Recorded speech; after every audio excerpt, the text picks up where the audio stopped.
Assalamualaikum warahmatullahi wabarakatuh. Waalaikumsalam warahmatullahi Hamidan wabarakatuh. lillah wa musholin ala rasulillah la haula la quwata illa billah. Alhamdulillah, puji syukur kehadirat Allah Azza wa Jalla yang telah memberikan karunia kenikmatan kepada kita, wabil khusus nikmat iman dan Islam.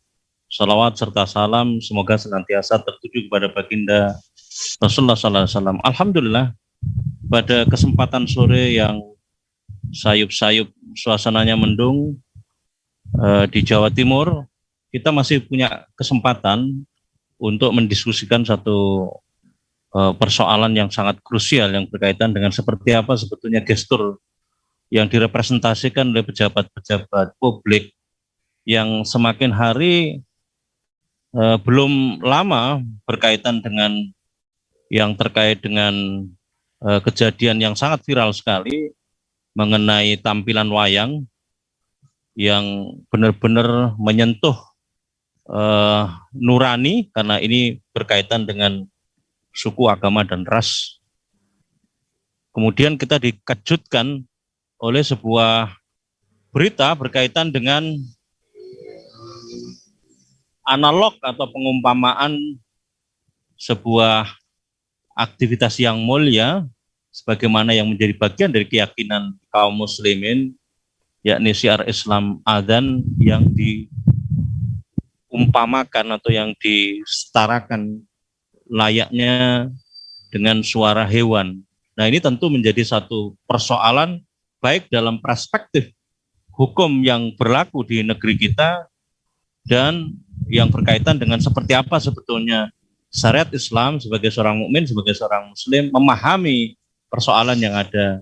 Ini tentu menjadi satu bahasan yang penting yang berkaitan dengan seperti apa sebetulnya kita memahami dan menyikapi persoalan ini, dan seperti apa sebetulnya yang seharusnya ditunjukkan oleh para pejabat publik di dalam kaitan sebagai bentuk keteladanan yang diajarkan oleh baginda Rasulullah sallallahu alaihi wasallam, di mana Rasulullah sallallahu alaihi wasallam telah diutus oleh Allah Subhanahu wa taala untuk menjadi uswah hasanah. Laqad kana fi Rasulillah uswatun hasanah liman kana yarjullah wa ma atakumur rasulu faudu wa manahakum anhu fantahu. Alhamdulillah, pada kesempatan sore ini kita dibersamai oleh dua orang yang spesial yang masing-masing memiliki kompetensi di bidangnya masing-masing. Yang pertama adalah beliau Al-Mukarram Dr. Muhammad Taufik SH.MH. Sebagaimana kita kenal, beliau selain memiliki lembaga advokat, juga beliau adalah Presiden Advokat Hukum Pidana Indonesia. Kira-kira seperti itu persisnya, nanti akan kita konfirmasikan ke beliau. Yang kedua adalah Al-Mukarram Kiai Haji Rahmat S. Labib. Sebagaimana kita ketahui, beliau adalah seorang penulis tafsir Al-Wa'i. Dalam beberapa kesempatan beliau diberikan kesempatan oleh Allah Subhanahu wa taala untuk menuangkan karya intelektual beliau dengan mendokumentasikan sebuah buku tafsir yang dikenal dengan nama tafsir Al-Wa'i, tafsir Al-Qur'an secara tematik, kira-kira begitu. Baik, untuk kesempatan yang awal saya akan mencoba berbincang dulu dengan Dr. Muhammad Taufik. Assalamualaikum warahmatullahi wabarakatuh, Dr. Muhammad Taufik. Waalaikumsalam warahmatullahi wabarakatuh. Ya dokter, kalau kita lihat ini satu peristiwa yang lain lagi yang menunjukkan kepada kita seperti apa sebetulnya aroma yang ditunjukkan oleh pejabat publik, sekaligus juga tampilan kebijakan yang dugaan publik berkaitan dengan ini semuanya seolah-olah memberikan konfirmasi ada spirit Islamofobia sebagai bagian dari tampilan kebijakan yang ada sekarang, yang ditunjukkan setidaknya direpresentasikan oleh pejabat-pejabat publik yang ada. Kita dulu mendengar bagaimana misalnya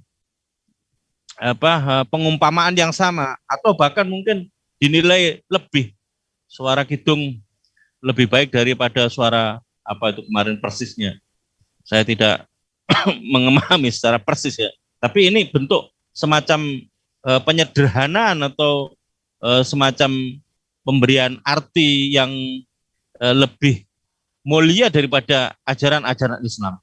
Bagaimana Anda mencermati dan memahami berdasarkan atas kepakaran Anda sebagai pakar hukum pidana, melihat realitas yang sekarang ini terjadi, yang baru-baru ini terjadi, yang menunjukkan kepada kita, dan ini tentu menggelitik publik untuk melihat lebih jauh seperti apa sebetulnya realitas yang ditunjukkan pada persoalan-persoalan yang terkait dengan persoalan gonggongan anjing, suara adzan yang penuh dengan dugaan Islamofobia itu. Silakan Dr. Muhammad Taufik.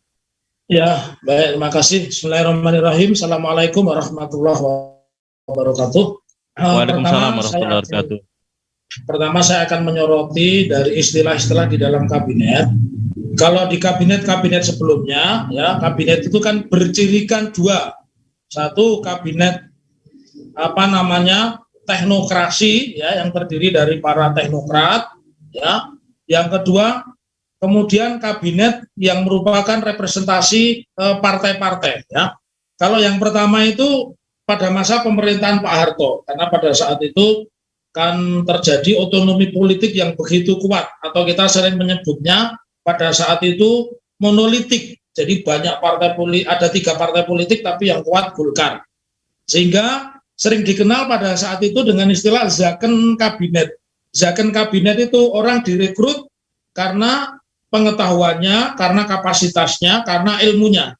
Karena itu pada masa itu sampai dengan SBY lebih banyak ditemukan menteri-menteri itu dari kalangan perguruan tinggi atau mix dengan kalangan profesional. Nah, ketika kita bicara kalangan perguruan tinggi, sejelek apapun menteri saat itu rata-rata kalau bukan doktor itu adalah guru besar dan tentu fasih belajar tentang budaya Arab, ya. Kemudian yang ketiga, mampu menempatkan posisinya sebagai menteri agama. Nah, tetapi sejalan dengan koalisi partai yang kemudian berkembang, khususnya sangat menonjol di pemerintahannya Pak Jokowi, satu, kabinet teknokrasi itu tidak ada, kemudian Zakon Kabinet lebih-lebih. Jadi hanya didasarkan pada performa partai ini menghasilkan apa, dapatnya apa. Kekuatan ini menghasilkan apa, dapatnya apa. Nah, sampai kemudian muncullah seorang menteri yang secara akademik kita juga tahu, ya. Kita juga tahu itu latar belakang pendidikannya, Yakut Khalil Qomas, ya, atau sering disebut Gus Yakut.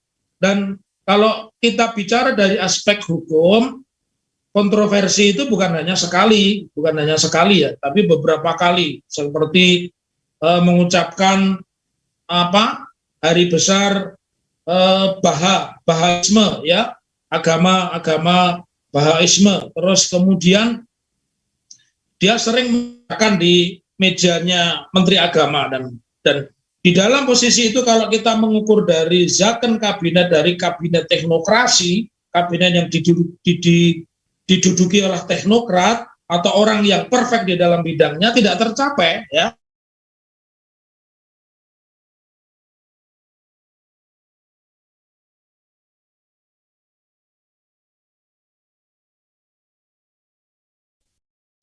Dr. Taufik, monitor dokter.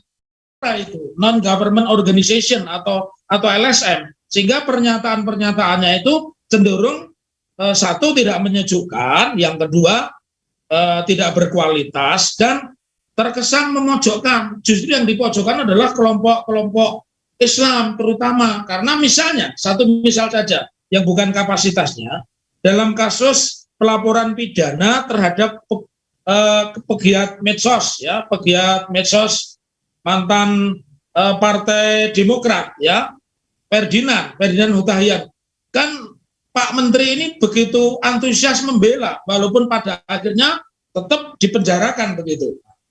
Jadi dari fakta-fakta ini, sepertinya Pak Menteri kita ini tidak, karena latar belakangnya bukan dari teknokrasi, latar belakangnya juga bukan berasal dari kampus, sehingga statement-statementnya tidak memposisikan dirinya sebagai negarawan. Mestinya begini, saya boleh saja dari partai apapun, ketika saya duduk di kursi pemerintahan, saya menjadi seorang negarawan. Ketika negarawan, dua hal yang dipedomi seorang negarawan itu, saya tidak mengucapkan hal-hal yang kontroversi. Yang kedua, saya justru harus menyatakan hal-hal yang menyejukkan.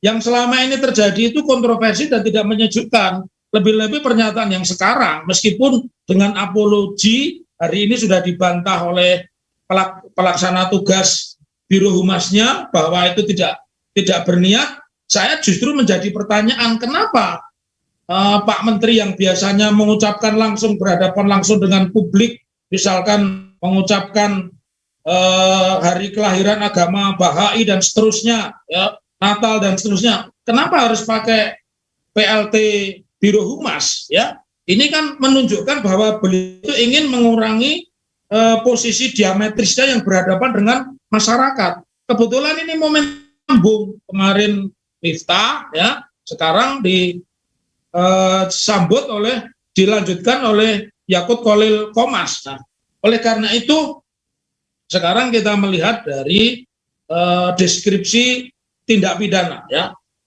Sebuah perbuatan itu dianggap tidak pidana karena terdiri dari tiga hal. Satu, niat, atau di dalam bahasa hukum mens rea. Jadi ketika saya mengutarakan sesuatu, tujuan saya apa. Kemudian yang kedua, fakta material, perbuatan fisiknya apa. Yang ketiga, asas-asas formil di dalam perbuatan pidana terpenuhi tidak. Nah, kalau kita lihat apa yang disampaikan beliau ini kan jelas bukan sesuatu yang secara tiba-tiba karena beliau melakukan kunjungan dan didampingi banyak orang, ya. Tetapi beliau lupa posisinya karena yang saya catat dari menteri-menteri agama sebenarnya kalau bukan teknokrat, dia juga ada kalangan kampus, memiliki begitu banyak referensi sebelum bicara dan cenderung hal-hal yang seperti ini. Sebenarnya wilayah TOA ini kan tidak perlu Pak Menteri yang bicara. Menurut saya tidak perlu. Dirjen Bimas Islam, ya, itu cukup, tidak perlu sih sampai Menteri. Tapi nampaknya ini mencontoh pulanya Pak Jokowi. Pak Jokowi itu kan segala hal dicampuri, kecuali tentang kelangkaan minyak goreng dan sebagainya tidak dicampuri, ya. Nah, oleh karena itu kalau kita analisa apa yang dilakukan oleh Yakut Qomas, jelas ini memenuhi unsur pasal 156A KUHP tentang penistaan agama, ya.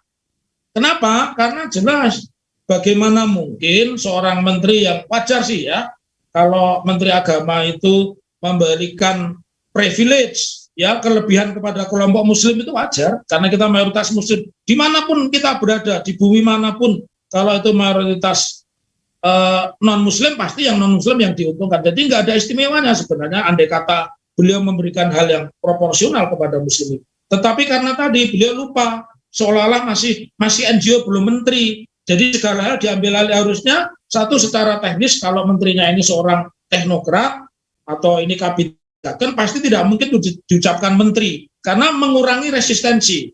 Nah, kita bicara aspek material, jelas tidak mungkin kita mensejajarkan kumandang azan dengan gonggongan anjing. Dulu dibandingkan kidung aja kita marah, ya, kita marah walaupun kita tahu ini oligarki sehingga polisi tidak menindaklanjuti pelaporan saat itu. Tetapi ini sangat disayangkan kenapa ini diucapkan oleh Mas Menteri, ya. Mas Menterinya masih beliau mengurangi ruang publik yang menyebabkan benturan atau menyebabkan terjadinya disharmonisasi, tidak kompaknya itu loh. Jadi kalau melihat dari mens rea-nya, niatnya, karena datangnya kan bukan tiba-tiba. Kemudian yang kedua, beliau kan sudah ketika berangkat sudah berpikir tentang TOA, karena buktinya kemudian dikeluarkanlah SE nomor 5 tahun 2022, ya. Nah, artinya apa yang beliau sampaikan itu sudah direncanakan. Jadi satu, niatnya sudah ada. Yang kedua, material. Apakah layak, ya, kita bicara agama apapun deh, apakah layak kita membandingkan panggilan sholat, ya, adzan itu kan panggilan sholat, ya, itu sama dengan gonggongan anjing. Kenapa tidak dibandingkan misalnya, ya, adzan itu misalkan dibandingkan dengan kajian agama lain, rapat akbar misalnya, itu mungkin masih paralel, ya, masih sejajar begitu. Tetapi ketika membandingkan dengan gonggongan anjing, ya mau tidak mau kalau kita orang yang beribadah, orang yang mengaku dirinya muslim, karena berulang-ulang beliau sampaikan saya seorang muslim, tentu akan sangat hati-hati mengucapkan, ya, karena seorang muslim itu tercermin dari lisannya, dari ucapannya, dari perbuatannya. Jadi materialnya terpenuhi, kemudian formilnya, rangkaiannya kan ada itu. Barang siapa, ya, dengan maksud untuk didengar orang lain dan yang dia sampaikan menyinggung kelompok atau suku agama tertentu, maka di pasal 28 ayat 2 Undang-Undang Informasi dan Transaksi Elektronik, khususnya pasal 19 2016 itu jelas terpenuhi. Nah, tetapi menurut saya saya juga tidak mau ini berada pada posisi diametrikal. Harusnya minta maaf saja. Kalau yang mengucapkan beliau ya minta maaf saja, minta maaf dan sebagainya, begitu. Nggak usah pakai kepala biru, ya. Dan selanjutnya supaya itu hati-hati, mohon maaf nih, saya kebetulan waktu muda kan pernah anggota DPR termuda, ya.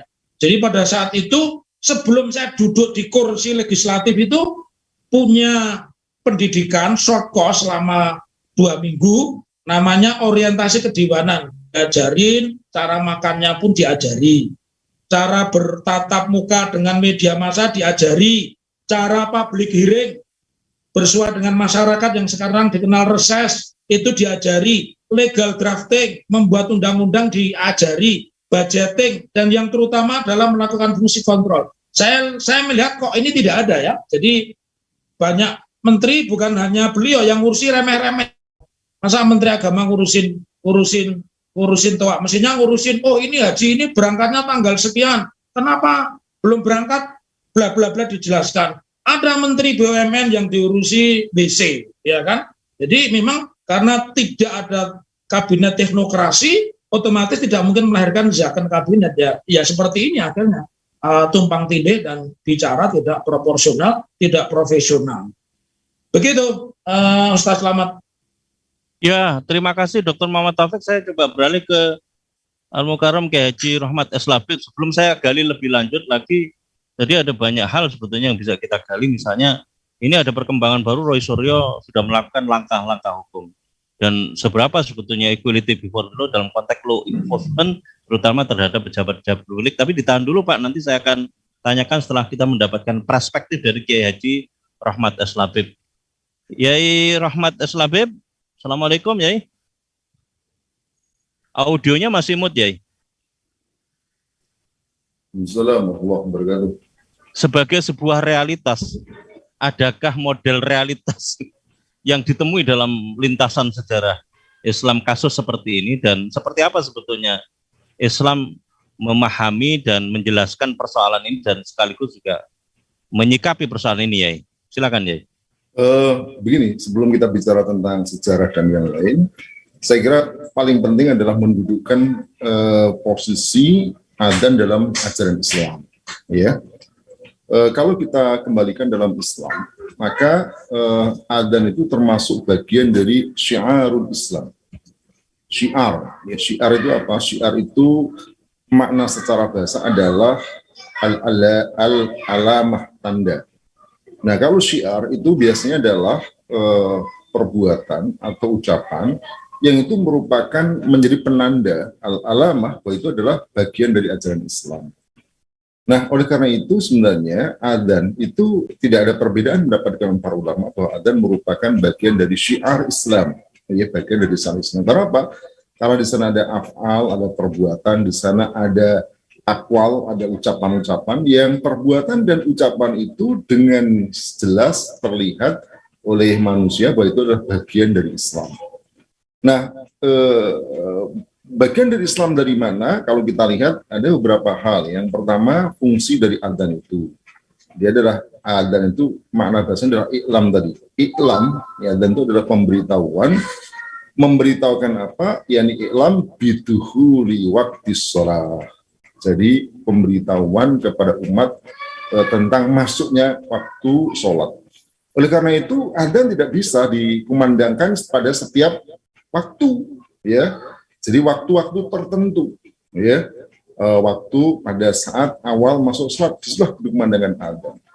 Jadi oleh karena itu sebenarnya itu sudah jauh berbeda dengan gonggongan anjing itu. Yang anjing itu yang menggonggong setiap saat, mungkin malam hari pada saat orang tengah tidur, ya, mungkin siang hari waktu orang bekerja tidur siang. Adzan tidak boleh disampaikan pada setiap waktu menurut kehendak manusia, tetapi yang menentukan syariat, yakni dikumandangkan pada saat biduhuli waktu sholat.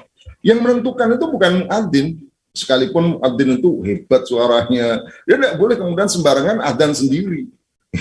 Dia hanya boleh adzan pada saat ditetapkan oleh syariat, kamu harus adzan. Begitu. Jadi tidak boleh adzan semau-maunya. Ini perintah Allah Subhanahu wa taala, dan ini Anda termasuk fardu kifayah. Jadi kalau tidak dikumandangkan satu kampung tidak ada adzan, itu berdosa itu. Ya, jadi harus wajib ada adzan di satu kampung untuk menunjukkan penanda bahwa masyarakat itulah masyarakat Muslim. Ya, satu dari sisi waktu, kemudian dari sisi apa? Lafadznya, ya, bilafdin bi alfadin mahsusah. Lafadznya itu khusus, ya, tidak kemudian juga disusun sendiri oleh masing-masing orang, ya. Bahkan tidak boleh diubah menjadi bahasa yang lain.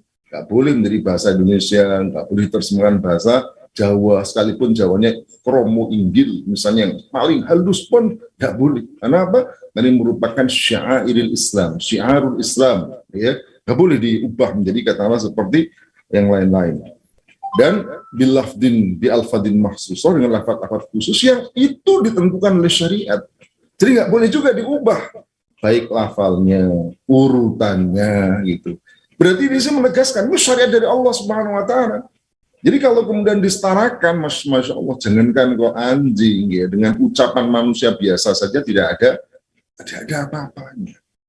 Ya, bahkan kalau kita lihat mereka yang adzan itu diberikan pahala yang luar biasa, sampai Nabi mengatakan bahwa kalau orang-orang atau manusia tahu tentang pahala adzan, maka mereka akan berebut, akan mengundi bahkan siapa yang akan adzan, karena menunjukkan bahwa adzan itu memiliki keutamaan yang luar biasa, ya. Di antaranya misalnya dalam hadis disebutkan bahwa mereka yang adzan itu mendapatkan pahala sebanyak orang yang sholat di masjid tempat dia, masya Allah. Berarti kalau dia semakin keras adanya, yang berarti semakin nyaring terdengar, banyak orang yang datang, maka dia juga mendapatkan pahala. Ya, demikian juga dalam hadis Nabi diceritakan bahwa orang yang adzan itu disebutkan pada hari akhir kelak itu diungkapkan dengan kalimat lehernya panjang. Yang makna panjang itu bukan berarti panjang dalam makna hakiki, tapi maknanya adalah makna yang menunjukkan kebagusannya, ya. Gitu. Misalnya juga bahkan dalam satu hadis disebutkan wal muadzinu yughfaru lahu mudda sautihi wa yusaddiquhu man sami'ahu min rutabin wa yabisin wa lahu mislu ajru man shalla ma'ahu. Jadi seorang adzan itu diampuni dosanya, ya, sepanjang suaranya itu, dan dibenarkan semua orang yang mendengarkan, baik rutab maupun yabis, yang kering maupun yang basah. Walau mislu ajruman shallamahu, dan dia mendapatkan pahala dari atau sebanyak orang yang bersolat bersama dia. Ya. Nah, oleh karena itu sebenarnya tentang perkara adzan itu sudah perkara yang maklumun minad dini biddarurah, bahwa ini perkara bagian dari agama yang lafadznya disusun dari Allah Subhanahu wa taala, dan orang yang adzan mendapatkan pahala yang besar. Nah, kalau kita lihat juga dari isinya, ya tadi, jadi janganlah gonggongan anjing. Isinya coba apa isinya? Saya ingin bacakan apa yang dikatakan oleh Al-Imam Al-Qurtubi, yang dikutip juga oleh para ulama tentang hal ini. Ya, misalnya yang dikutip oleh Ibnu Hajar Al-Asqalani dalam kitabnya Fathul Bari, juga dikutip dalam Aunul Ma'bud, ya. Apa yang beliau katakan tentang adzan, ya. Beliau mengatakan begini, qala al-Qurtubi wa ghairuhu, ya, al-adanu ala qillati al-fadihi mustamirun ala masyairil aqidati. Jadi dikatakan oleh Al-Qurtubi yang lainnya, adzan itu ya minimal lafadznya itu mencakup, kata beliau, ala masyairil aqidah, masalah akidah. Mengapa dikatakan masalah akidah? Li'annahu bada'a bil akbariyah. Ya, jadi yang pertama karena dimulai adzan itu dengan apa? Dengan kata akbariyah, yang menunjukkan, yang mengandung, memberikan makna tentang wujudnya Allah dan kesempurnaan.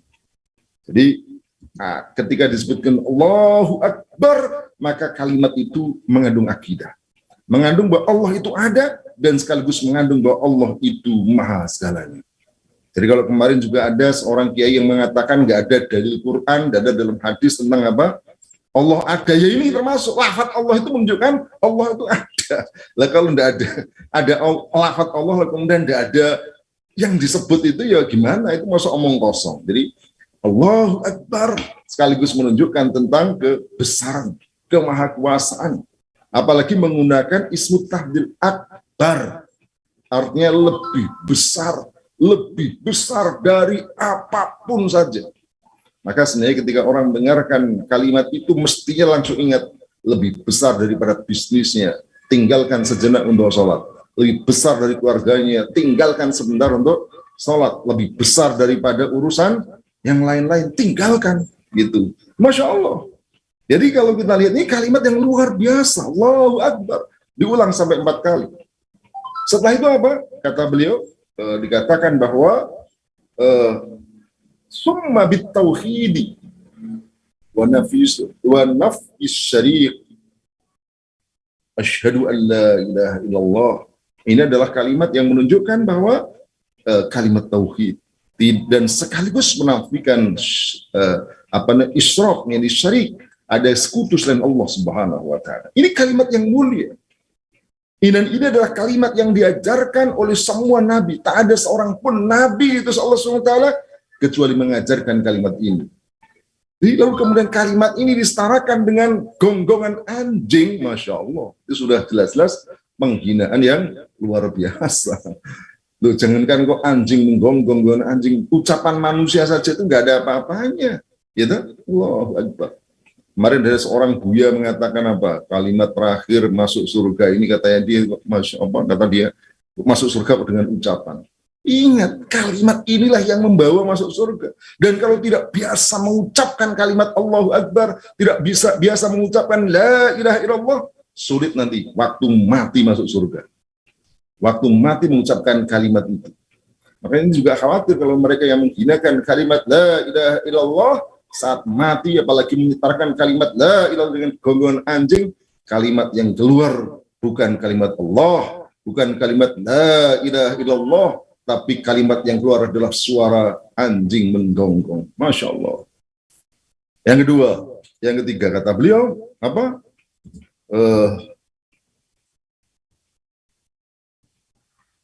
Summa bisbatir risalati li Muhammadin sallallahu alaihi wasallam. Lalu apa? Menetapkan risalah buat Muhammad sallallahu alaihi wasallam, ada tentang risalah, ya, risalah yang menjadi milik, yang dibawa oleh Rasulullah SAW. Rasulullah adalah seorang rasul, pengakuan. Seorang yang mengakui bahwa Allah SWT adalah Tuhan, tidak dibarengi dengan pengakuan Muhammad adalah utusan Allah, maka batal syahadatnya. Dan dia ketika menjadi umat setelah dia itu Rasulullah SAW, maka tidak diterima keimanannya. Ya. Jadi ini kalimat mulia, ya, dan selalu diingatkan, menunjukkan betapa ini kalimat yang penting, yang mungkin yang lain barangkali masih boleh dilupakan, tapi dua kalimat ini tidak boleh dihilangkan, tidak boleh dilupakan, diulang-ulang terus. Lalu apa? Kata Al-Qurtubi ghairuhu summa da'a ila ta'atil mahsusati, ya, aqibas syahadati birrisalah. Lalu kemudian mengajak kepada ketaatan khusus, ya, setelah kesaksian kepada risalah. Apa itu? Hayya 'alas shalah, diajak untuk sholat. Ya. Li'annaha la tu'rafu illa min jihati rasul. Jadi ketaatan itu tidak diketahui kecuali dengan risalah kepada Rasulullah. Tidak diketahui kecuali dari Rasulullah SAW. Summa da'a ila al-falah. Kemudian diajak kepada apa? Al-falah, kejayaan, kemenangan. Wa huwa al-baqa'ud daim, ya. Wa fihi isyaratu ila al-ma'ad. Yes. Yang itu merupakan kehidupan yang selama-lamanya, dan itu menjadi isyarat tentang adanya kemenangan di hari akhir. Summa a'ada tauqidan, lalu kemudian Allah mengulangi lagi adzan itu. Allahu Akbar, la ilaha illallah. Untuk apa? Tauqidan, untuk mengokohkan. Jadi sebenarnya kalau kita lihat adzan itu jelas, ya, tujuan mengajak kepada sholat, bukan untuk pada kemaksiatan. Lalu kemudian yang kedua, isinya, masya Allah, tauhid, baik tauhid apa tadi, syahadah tauhid maupun juga syahadah risalah. Dan yang ketiga di sana ada ajakan untuk sholat, ajakan untuk menyembah, ingatkan kepada Allah Subhanahu wa Ta'ala, dan mendapatkan kebahagiaan kemenangan, dan yang paling penting adalah kebahagiaan kemenangan di akhirat kelak. Lalu diulangi lagi. Masya Allah, kalimat ini sungguh kalimat yang mulia. Itu satu. Lalu kenapa harus disampaikan dengan keras tadi? Tadi sebagai alamah, sebagai tanda bahwa kalimah Allah hiyal ulya.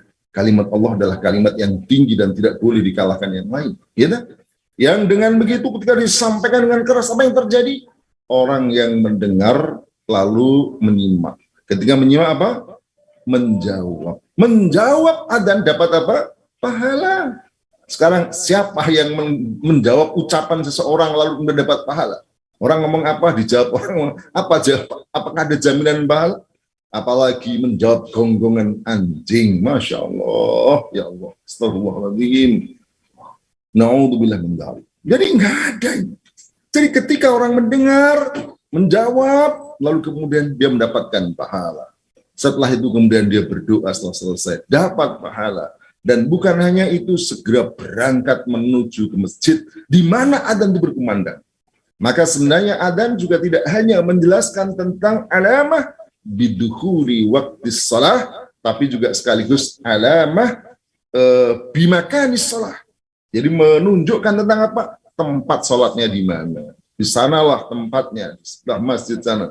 Dan ini sangat penting, apalagi mereka-mereka yang sedang musafir. Ketika mendengar adzan, dia mencari di mana arah suara adzan itu ada. Di sana mereka datang, mendatangi perintah Allah SWT, panggilan Allah Subhanahu wa Ta'ala. Lalu kemudian pertanyaannya, apa kok disebut mengganggu? Lalu kemudian, karena ini kan cuma suara-suara, ya Allah. Mengganggunya di mana? Mau mengajak sholat, isinya baik dari Allah Subhanahu wa Ta'ala, kok kemudian mengganggu. Ya, mengganggu orang tidur. Justru orang tidur kok dibangunkan supaya apa? Sholat subuh. Kok ganggu saya? Loh, yang nyuruh sholat subuh itu bukan muadzinnya. Ya, coba kalau kemudian Allah buat kamu yang tidur, lalu kemudian Allah tidak bangunkan kamu, mau jadi apa? Mati kamu. Ya? Maka justru panggil untuk sholat subuh. Oh, bangun sholat subuh. Demikian juga pada saat bekerja, sholat duhur dan seterusnya tadi. Jadi ini bukan gangguan, justru mengingatkan.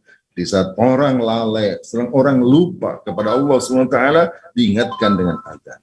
Jadi lalu bagaimana kemudian dikatakan bahwa ini hanya suara-suara yang tak ubahnya atau tidak berbeda dengan suara gonggongan anjing yang mengganggu. Masya Allah. Baik, saya kira itu Ustaz Slamet, saya ingin sampaikan kedudukannya. Oleh karena itu, sebenarnya siapa yang tidak memuliakan adzan, yang itu merupakan bagian dari syiar Allah, itu sebenarnya menunjukkan bahwa dia bukan orang yang bertakwa. Kenapa? Karena di antara ciri takwa itu adalah orang yang mengagungkan syiar Allah Subhanahu wa Ta'ala. Di dalam Al-Quran, Allah Subhanahu wa Ta'ala berfirman, wa may yu'adzim syairallah, ya, maka siapa yang mengagungkan syiar Allah SWT, maka itulah merupakan fa innaha min taqwal qulub. Di dalam surah surah Al-Hajj ayat 32. Dzalika wa may yu'azzim sya'airallahi fa innaha min taqwal qulub. Yang demikian itu, siapa yang mengagungkan syiar-syiar Allah, maka itu adalah dari hati yang bertakwa.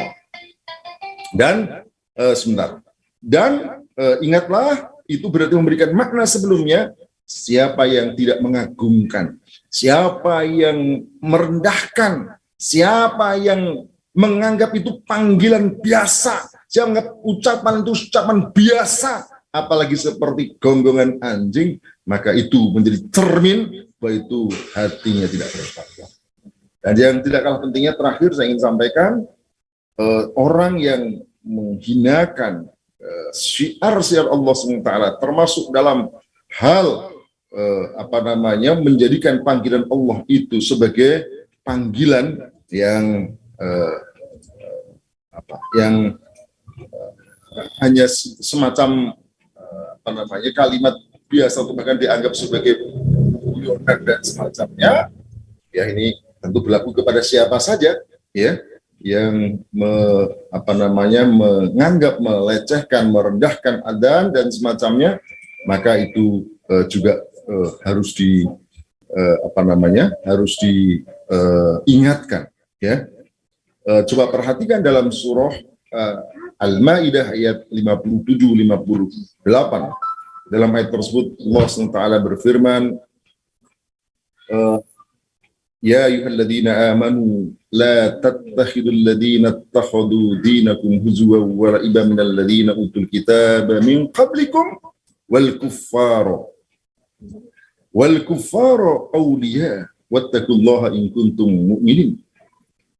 Wahai orang-orang beriman, jangan kamu menjadikan orang-orang yang menjadikan agama kalian sebagai huzwan wa la'iban, sebagai candaan, mainan yang dilakukan orang-orang ahli kitab sebelum kalian dan orang-orang kafir.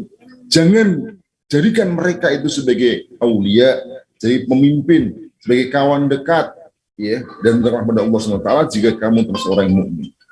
Lalu dituliskan lagi, wa idza nadaitum ilas sholati takhuduha huzwa wa la'iba.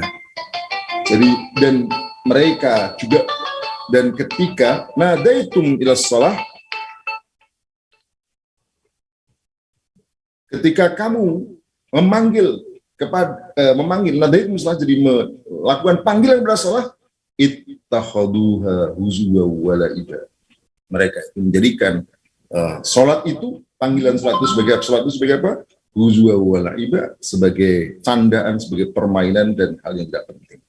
Saya mengingatkan oleh karena itu, siapapun dari kita jangan sekali-kali pernah berpikiran untuk menyamakan ajaran Allah SWT, syiar-syiar Allah dengan apapun oleh apa yang dilakukan oleh manusia biasa pada umumnya. Apalagi tadi, ya, sungguh merupakan satu penghinaan yang luar biasa.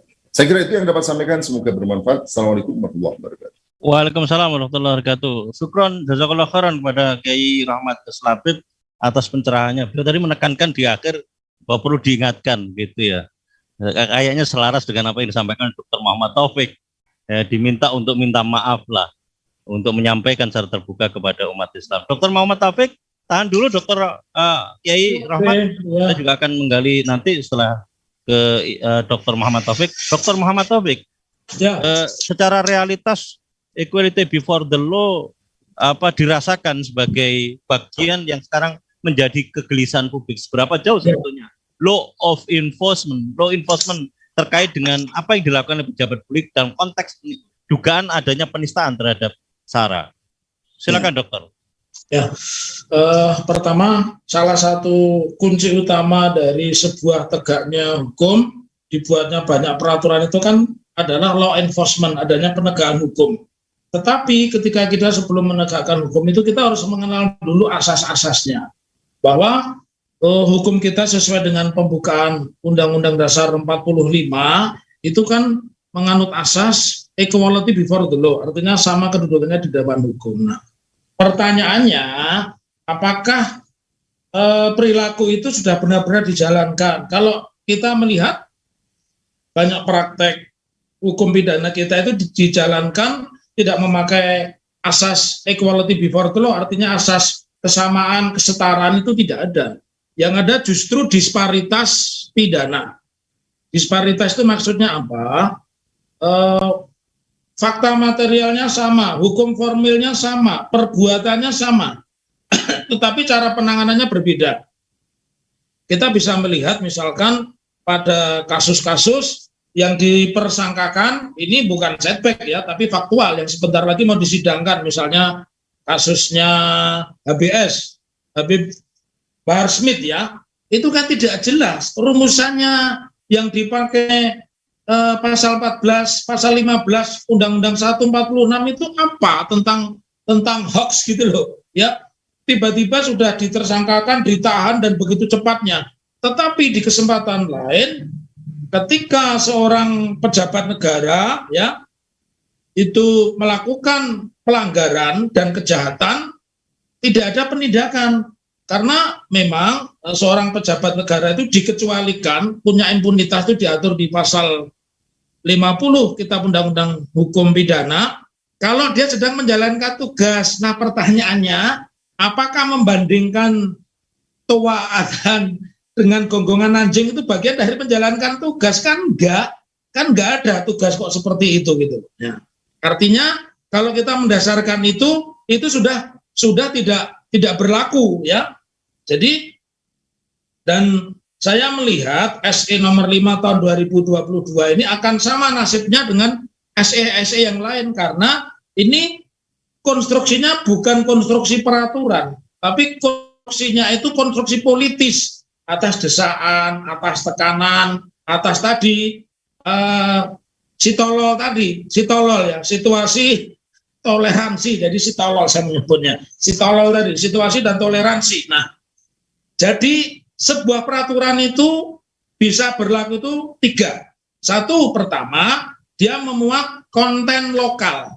Konten lokal itu apa? Aspek apa yang berkembang di daerah tersebut. Kemudian yang kedua, sebuah peraturan ini memang dimaui masyarakat. Nanti saya tunjukkan prakteknya. Dimaui masyarakat apa enggak itu? Masyarakat yang dikenai ini kan masyarakat muslim, dia menerima atau enggak? Yang ketiga, momentum itu tepat atau tidak? Saya kupas ini Ustadz Slamet, kita pernah punya Undang-Undang nomor 14 tahun 92 tentang lalu lintas dan jalan raya. Pada saat itu sanksinya begitu keras. Sepeda motor masih jutaan, sanksi tidak pakai helm, tidak bawa SIM itu sudah ratusan ribu sampai 500 ribu. Akhirnya kan ditentang karena tidak memenuhi 3 hal tadi. Tidak ada unsur lokal kontennya. Ya. Kemudian yang kedua, tidak dimaui masyarakat. Yang ketiga, momentumnya tidak tepat. Maka kita analisa, ya, apakah SE nomor 5 tahun 2022 itu satu memuat lokal konten. Ada nggak masyarakat itu keberatan terhadap adzan? Nggak ada itu. Belanda aja nggak keberatan kita mengumandangkan adzan. Jepang pun nggak berkeberatan. Pak Harto juga nggak keberatan. SBY juga nggak keberatan masyarakat pada saat itu. Itu yang pertama. Kemudian yang kedua, apakah masyarakat di situ itu menerima aturan itu? Yang ketiga, apakah momentumnya itu tepat?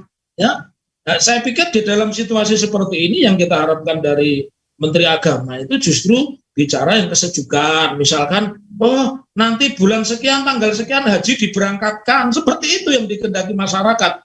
Bukan justru memunculkan kontroversi-kontroversi. Karena kalau saya ini Ustadz Slamet, saya bukan joke ini benar sebagai ahli hukum saya bilang adzan itu kalau dari perspektif hukum itu kan konstruksinya adalah panggilan orang untuk berkumpul, sholat, menghentikan semua aktivitas, dan itu bagi pemeluk Islam. Karena yang tidak Islam juga tidak diwajibkan untuk memenuhi panggilan sholat. Yang kedua kan selanjutnya iqomah, artinya tanda sholat itu sudah dimulai. Oleh karena itu ini kan ada aturannya. Kalau aturan seperti itu diatur dengan toa, saya juga berharap nih lewat Ustadz Slamet dan yang lain dan semua yang mendengar channel ini, tolong dangdut itu juga nggak boleh pakai toa, ya. Jadi dangdut itu nggak boleh pakai toa, pakai headset aja didengerin sendiri. Panggung dangdut itu mestinya juga dilarang kalau pakai toa gede-gede. Kalau saya lagi pergi bawa mobil ke Jawa Timur ya, saya pergi bawa mobil ke Jawa Timur lewat Pantura itu, orang punya hajatan nyetel dangdut itu suaranya bergetar sampai masuk ke kaca mobil, jeduk-jeduk. Nah, itu justru yang harus diatur ya. Jadi kembali kepada pertanyaan tadi, mudah-mudahan laporan Roy Suryo yang dia sudah membuat pemberitahuan pukul 15, artinya 45 menit yang lalu, mudah-mudahan laporan ini bisa diterima, dan saya pikir tidak perlu ada upaya saya siap jadi pasukan berani mati, saya siap pasang badan, nggak perlu, karena nggak perlu ada yang mati, nggak perlu ada yang pasang badan, cukup tawaduk saja, cukup tabaja mengakui I do apologize, saya merasa bersalah.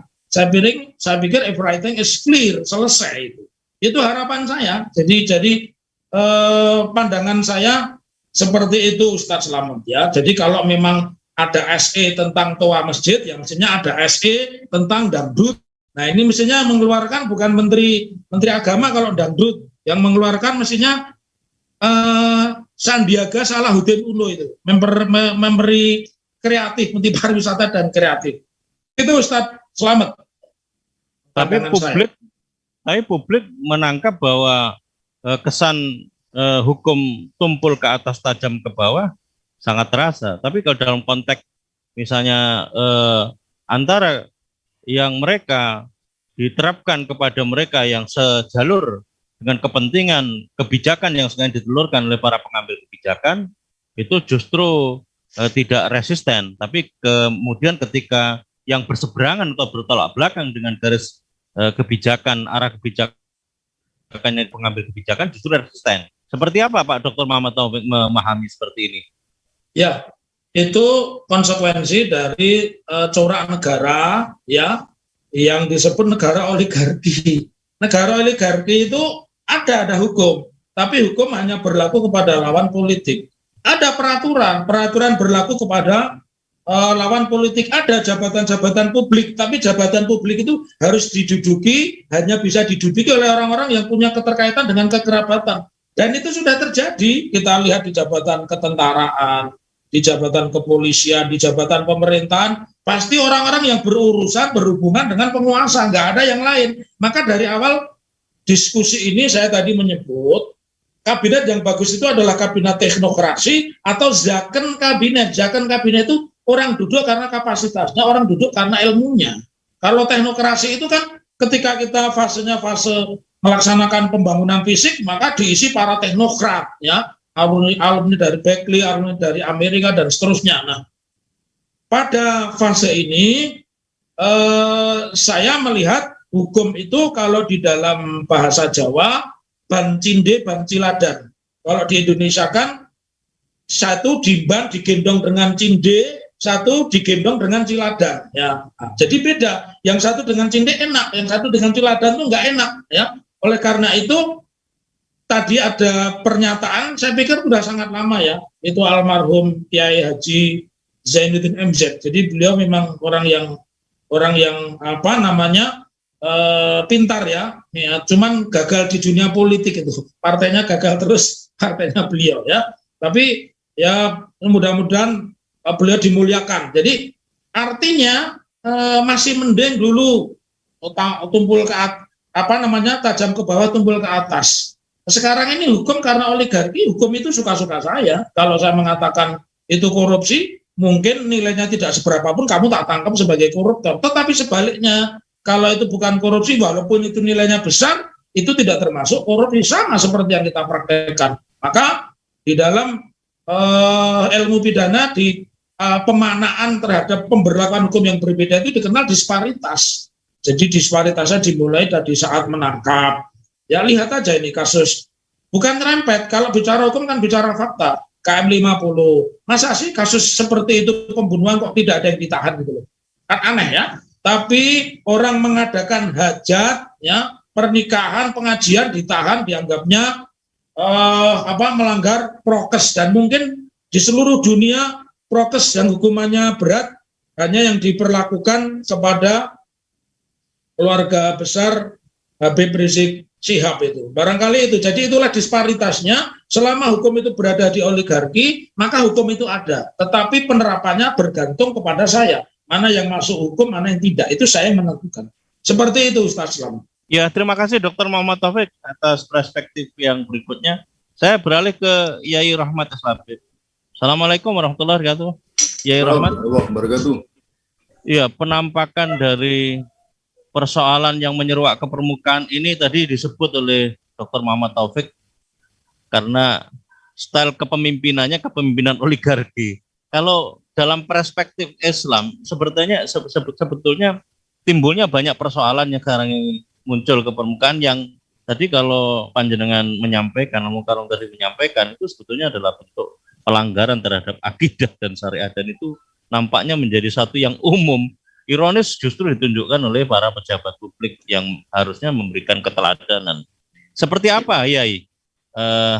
Panjenengan memahami ini semuanya, Yai? Ini kan sebenarnya satu makin menegaskan bahwa Indonesia itu adalah negara sekuler. Apa itu negara sekuler? Negara yang fasluddini anil haya, fasluddini anid dawlah. Memisahkan agama dari kehidupan, memisahkan agama dari negara. Itu sekuler, ya. Nah, salah satu wujud negara sekuler itu adalah apa? Yakni wajib, ya, menyamakan kedudukan agama itu sama rata, ya. Tidak ada yang boleh menonjol. Nah, itu yang kalau kita lihat, ya. Sehingga kan selalu Yakut mengatakan bahwa ini adalah Kementerian Agama, bukan Kementerian Agama Islam. Nah, gitu. Untuk menunjukkan bahwa negara punya sikap yang setara terhadap semua agama. Tidak boleh ada yang menonjol. Bahkan meski, ya, jumlahnya mayoritas. Jumlah mayoritas yang ditonjolkan salah satu itu menganggap itu adalah menyalahi pluralitas, mulai jati diri negara sekuler. Itu kalau kita lihat, jadi menegaskan situ. Kemudian yang kedua, sebenarnya juga ini juga bahwa itu negara sekuler, ya, karena memang peraturan undang-undang dan semacamnya itu memang tidak pernah didasarkan kepada syariat Islam, bahkan termasuk dalam mengurus perkara ibadah dalam Islam, gitu. Katakanlah misalnya kalau selama ini dalam perkara ekonomi, pemerintahan, politik ekonomi kan memang sudah jelas clear selama ini tidak pernah menjadikan syariat Islam sebagai pedoman untuk mengatur dalam membuat undang-undang. Bahkan harus dipisahkan, tidak boleh campur tangan agama di situ. Itu sudah sekuler. Tetapi masih menyisakan sebenarnya dalam sekuler itu adalah dalam pengaturan-pengaturan ibadah, pengaturan-pengaturan apa yang disebut dengan ahwalus sahsiyah itu diserahkan kepada agama masing-masing. Ya, misalnya tentang pernikahan, ya, maka undang-undang pernikahan itu memang diberikan kepada agama. Nah, maka semestinya gitu ya, pengaturan adatnya diberikan kepada agama. Tapi ini pun itu kemudian ditekan, kemudian tidak boleh menonjol, tidak boleh terlalu dominan segala macamnya. Karena apa? Karena ini mengganggu sekuler. Nah, ini sebenarnya sejalan juga apa yang sekarang digembar-gemborkan dengan apa itu? Dengan radikalisme. Jadi kalau sekarang itu ada sebagian umat Islam yang menginginkan agar syariat Islam diterapkan, lalu ini dianggap sebagai masuk ke ranah publik, inilah yang disebut sebagai radikal. Sebenarnya ini sejalan. Jadi kalau selama ini ada yang mengatakan ini copot menterinya selesai, enggak, ini program penguasa yang memang setelah kenapa disebut dengan deradikalisasi itu, ya. Dianggapnya sholat, panggilan adzan dan segala macamnya, kalau itu dominan di tengah masyarakat itu bisa mengakibatkan dominannya satu agama yang lain. Ini adalah dianggap juga apa? Bibit-bibit radikalisme. Nah, ini bahayanya. Nah, saya kira umat Islam harus mulai sadar dan harus sadar bahwa tidak boleh kita menjadikan agama kita itu hanya diambil sebagian saja. Karena ini agama dari Allah Subhanahu wa Ta'ala, dat yang menjadi pemilik alam semesta, dan Allah SWT menurunkan Islam ini bukan hanya mengatur soal ibadah, tapi juga mengatur seluruh aspek kehidupan. Oleh karena itu, sebenarnya dalam pandangan Islam, sekularisme itu sudah jelas-jelas bertentangan dengan Islam, apalagi kemudian sekularisme yang sekarang sekuler radikal, bukan hanya memisahkan agama dari kehidupan, tapi sampai tingkat memusuhi ya agama dari kehidupan. Dan saya kira umat Islam masih banyak yang punya keimanan dan kekuatan yang sangat tinggi, sehingga kalau saya lihat di media sosial ketika ada peraturan begitu, justru saya lihat semakin banyak yang mereka mengatakan kami akan mengeraskan volume suara adzan. Saya kira ini pernyataan-pernyataan yang luar biasa dari umat bahwa mereka tidak peduli dengan perintah yang surat edaran dan semacamnya ketika itu jelas-jelas bertentangan dengan Islam.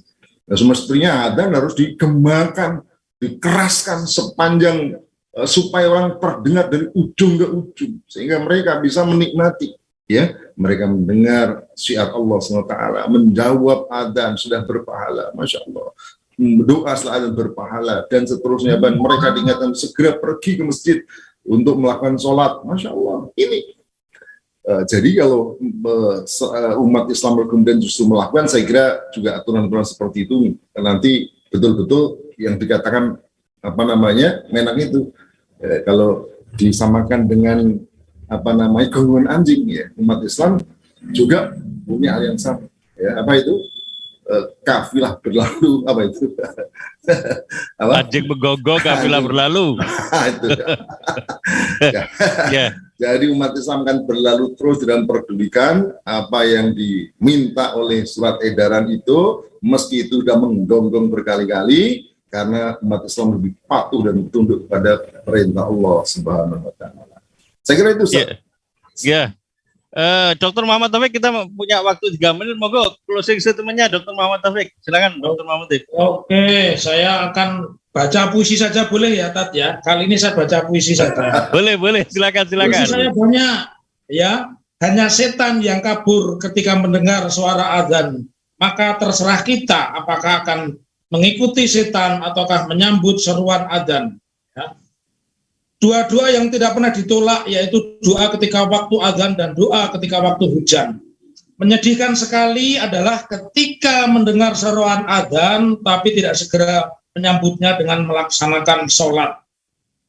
Yang terakhir, ketika seorang dilahirkan dikumandangkan adzan untuknya, tapi tanpa dilanjutkan dengan sholat. Ketika seorang meninggal dunia, ia disolatkan tanpa ada kumandang adzan.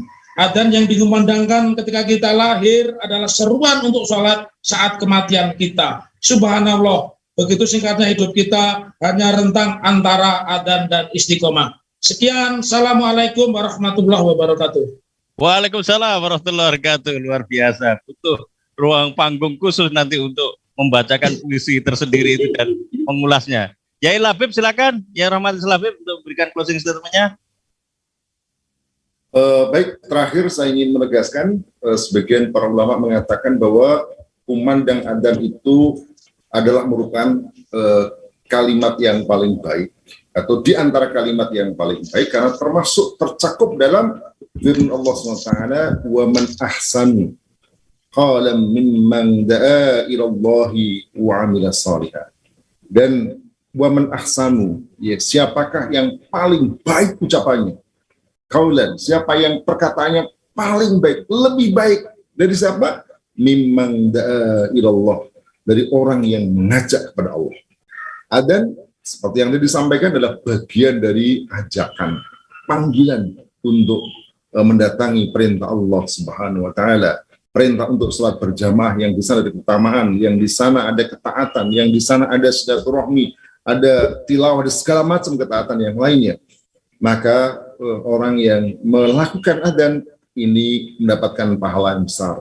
Demikian juga mereka yang mendengar, menjawabnya, memenuhi panggilannya. Termasuk mereka yang memberikan keluasan mereka untuk beradzan. Maka sebaliknya, orang yang paling jelek siapa? Adalah orang yang melarang untuk adzan. Setidaknya mengecilkan suara adzan, hanya didengar hanya beberapa beberapa rumah saja. Oleh karena itu, saya ingin mengingatkan kepada kita semua, tatkala kita seorang muslim mengaku dirinya beriman kepada Allah SWT, sebenarnya ada konsekuensi di sana, taat, tunduk, patuh pada syariatnya. Jika sebaliknya, maka perlu dipertanyakan keimanannya. Alam tara ilal ladzina yas'umuna annahum amanu bima unzila ilaika wa ma unzila min qablika yuriduna an yatahakamu ila taghut. Apakah kamu melihat orang yang mengaku dirinya beriman kepada apa yang Allah turunkan kepada kamu dan apa yang Allah turunkan sebelum kamu, ya, sementara mereka yuriduna ayyatahakamu ila taghut, mereka justru menginginkan berpakim pada taghut.